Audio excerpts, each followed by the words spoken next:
आषाढ़ मास के शुक्ल पक्षी एकादशी को देवशयनी एकादशी कहा जाता है। इसी एकादशी से चतुर्मास का आरंभ माना जाता है। इस अवधि में कोई भी शुभ कार्य जैसे विवाह आदि नहीं किया जाता। मान्यता है कि इस दिन से भगवान श्री हरि विष्णु क्षीर सागर में शयन करते हैं और फिर 4 माह बाद उन्हें उठाया जाता है। उस दिन को देव उठौनी एकादशी कहा जाता है। इस बीच के अंतराल को ही चातुर्मास कहा गया है। देवशयनी एकादशी को देवशयनी, महा एकादशी, थोली एकादशी, हरि देवशयनी, पद्मनाभा शयनी तथा प्रबोधिनी एकादशी भी कहा जाता है। देवशयनी एकादशी की व्रत कथा। धर्मराज युधिष्ठिर ने कहा, हे केशव, आषाढ़ शुक्ल एकादशी का नाम क्या है? इस व्रत के करने की विधि क्या है और किस देवता का पूजन किया जाता है? श्री कृष्ण कहने लगे कि हे युधिष्ठिर, जिस कथा को ब्रह्मा जी ने नारद जी से कहा था वही मैं तुमसे कहता हूँ। एक बार देव ऋषि नारद जी ने ब्रह्मा जी से इस एकादशी के विषय में जानने की उत्सुकता प्रकट की। तब ब्रह्मा जी ने उन्हें बताया, सतयुग में मानधाता नामक एक चक्रवर्ती सम्राट राज्य करते थे। उनके राज्य में प्रजा बहुत सुखी थी, किंतु भविष्य में क्या हो जाए यह कोई नहीं जानता। अतः वे भी इस बात से अनभिज्ञ थे कि उनके राज्य में शीघ्र ही भयंकर अकाल पड़ने वाला है। उनके राज्य में पूरे 3 वर्ष तक वर्षा न होने के कारण भयंकर अकाल पड़ा। इस काल से चारों ओर त्राही त्राही मच गई। धर्म पक्ष के यज्ञ, हवन, पिंडदान, कथा, व्रत आदि में कमी हो गई। जब मुसीबत पड़ी हो तो धार्मिक कार्यों में प्राणी की रुचि कहाँ रह जाती है।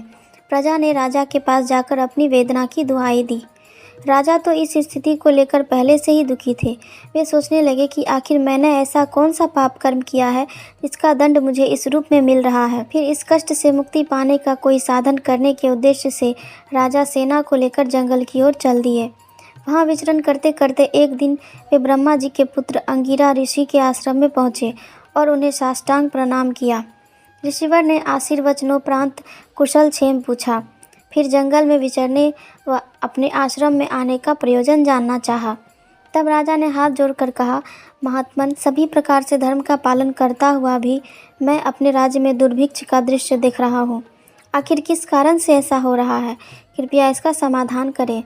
यह सुनकर महर्षि अंगिरा ने कहा, हे राजन, सब युगों से उत्तम यह सतयुग है। इसमें छोटे से पाप का भी बड़ा भयंकर दंड मिलता है। इसमें धर्म अपने चारों चरणों में व्याप्त रहता है। ब्राह्मण के अतिरिक्त किसी अन्य जाति को तप करने का अधिकार नहीं है, जबकि आपके राज्य में एक शूद्र तपस्या कर रहा है। यही कारण है कि आपके राज्य में वर्षा नहीं हो रही है। जब तक वह काल को प्राप्त नहीं होगा तब तक यह दुर्भिक्ष शांत नहीं होगा। दुर्भिक्ष की शांति उसे मारने से ही संभव है। किंतु राजा का हृदय एक नर अपराध शूद्र तपस्वी का शमन करने को तैयार नहीं हुआ। उन्होंने कहा, हे देव, मैं उस निरपराध को मार दूं? यह बात मेरा मन स्वीकार नहीं कर रहा है। कृपा करके आप कोई और उपाय बताइए। महर्षि अंगिरा ने बताया, आषाढ़ माह के शुक्ल पक्ष की एकादशी का व्रत करें। इस व्रत के प्रभाव से अवश्य ही वर्षा होगी। राजा अपने राज्य की राजधानी लौट आए और चारों वर्णों सहित पद्मा एकादशी का विधि पूर्वक व्रत किया। व्रत के प्रभाव से उनके राज्य में मूसलाधार वर्षा हुई और पूरा राज्य धन धान्य से परिपूर्ण हो गया। ब्रह्म वैवर्त पुराण में देवशयनी एकादशी के विशेष महात्म्य का वर्णन किया गया है। इस व्रत से प्राणी की समस्त मनोकामनाएं पूर्ण होती है।